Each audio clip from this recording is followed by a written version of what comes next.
near the railway bridge, and I saw my first public execution.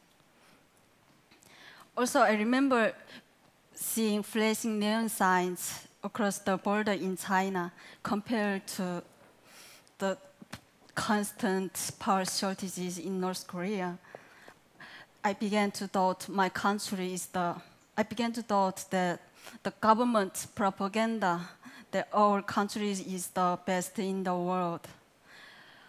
One of my final memories of North Korea is I saw a mother, her baby, lying on the ground by a train station. And the mother was so skinny, and the baby looked close to death. Sometimes I wonder if that baby is still alive now. After that, I made a great dramatic decision to go to China in search of freedom, but I quickly realized I never feel safe in China. I always had to hide my identity because of Chinese policy on repatriating North Korean defectors. And whenever I saw the Chinese police car, I was terrified that they would try to catch me. Eventually, I decided to come to South Korea. I had longed to put my feet on this soil, even in my dreams. But I didn't know the way to get here. After a long time in China, in 2008, I was finally arrived at Incheon International Airport in South Korea, and I was declared myself a North Korean seeking asylum. Settling down in South Korea turned out to be a lot more challenging than I had expected. When I was sick, I couldn't call out my mother, my friend, my relatives were so far away. Among the difficulties I encountered, money problems were the hardest. I often found it difficult to pay rent. I also even went through an identity crisis. Am I South Korean or North Korean? Who am I?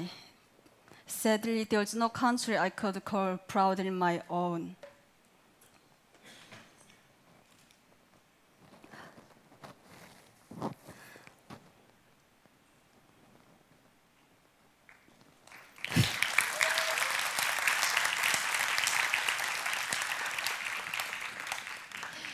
After a year's confusion, I finally managed to find meaning in my new life.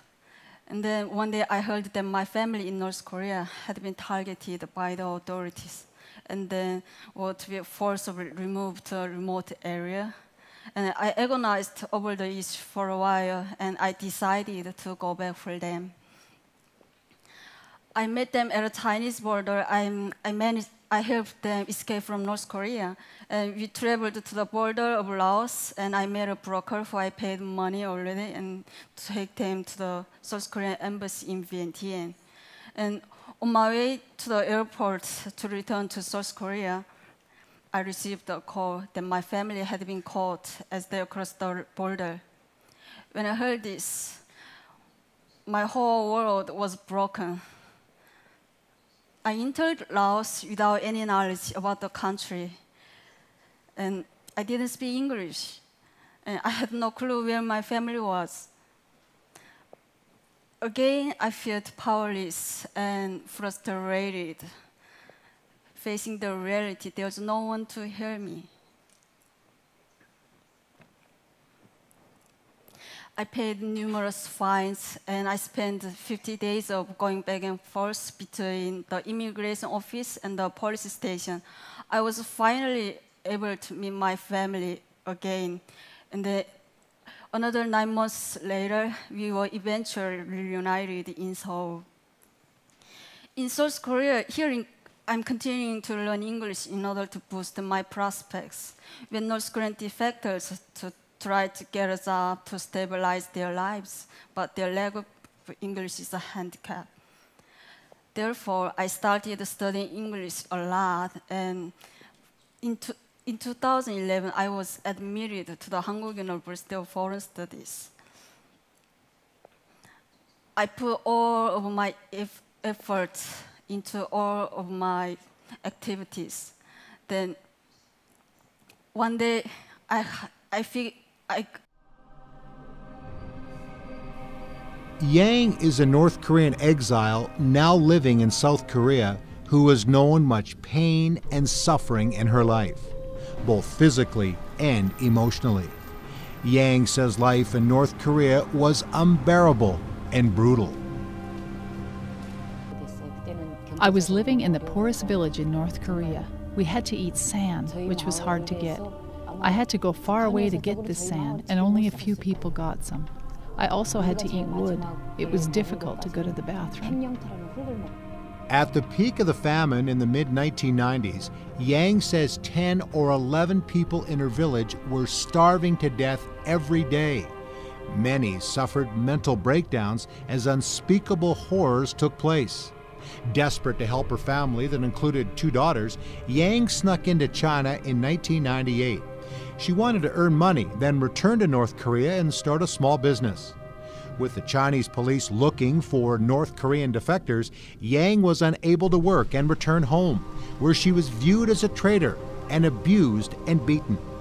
In 2002, she fled North Korea again to China with hopes of making some money. There, Yang met an ethnic Korean woman who was operating a rice-selling business. This woman was a Christian. Before this lady left the house, she prayed. At work, she prayed.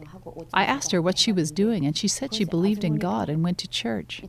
I asked her, what was church? She told me about the existence of God, and if you meet God, you will be blessed. Yang gave her life to Christ and returned to North Korea, where she would begin a business, now as a Christian.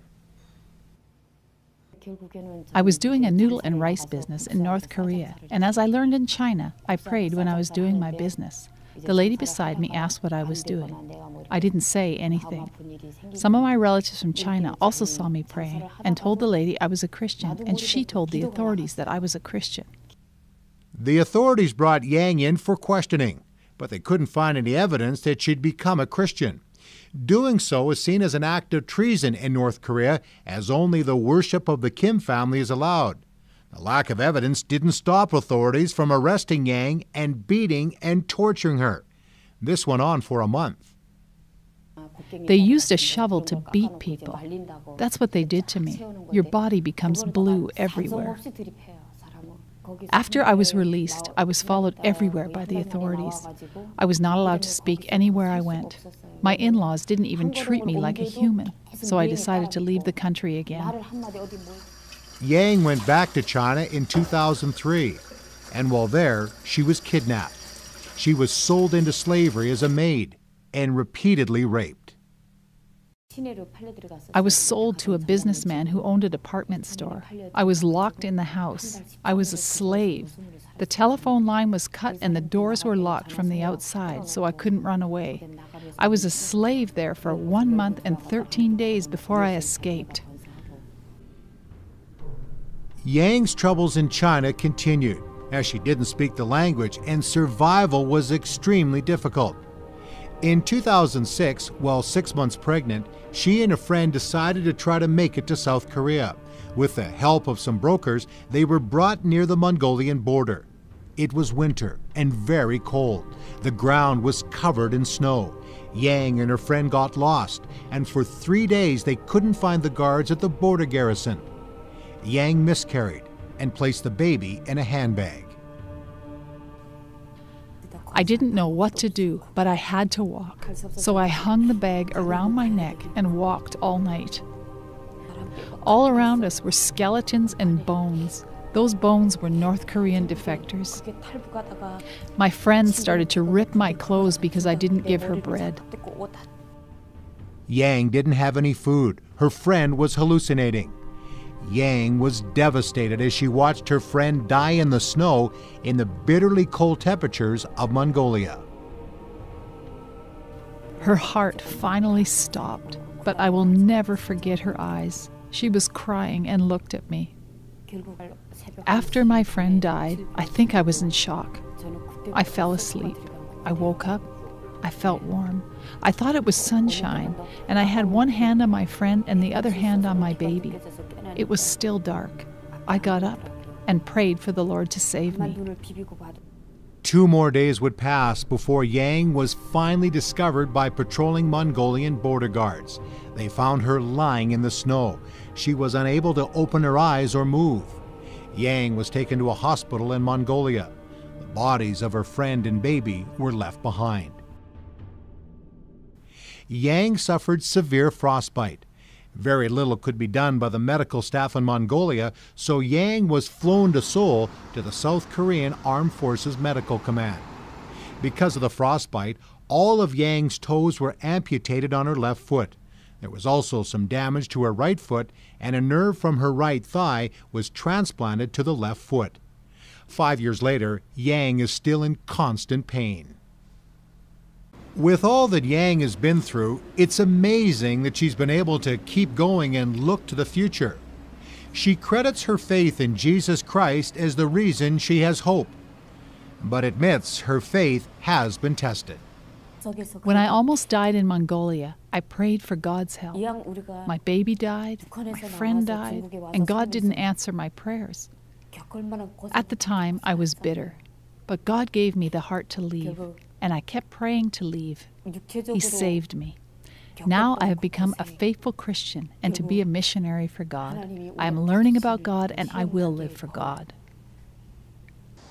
Yang has suffered so much abuse and heartache over the years, and with all that she's had to endure, you'd expect that she'd be bitter, but she's not. In fact,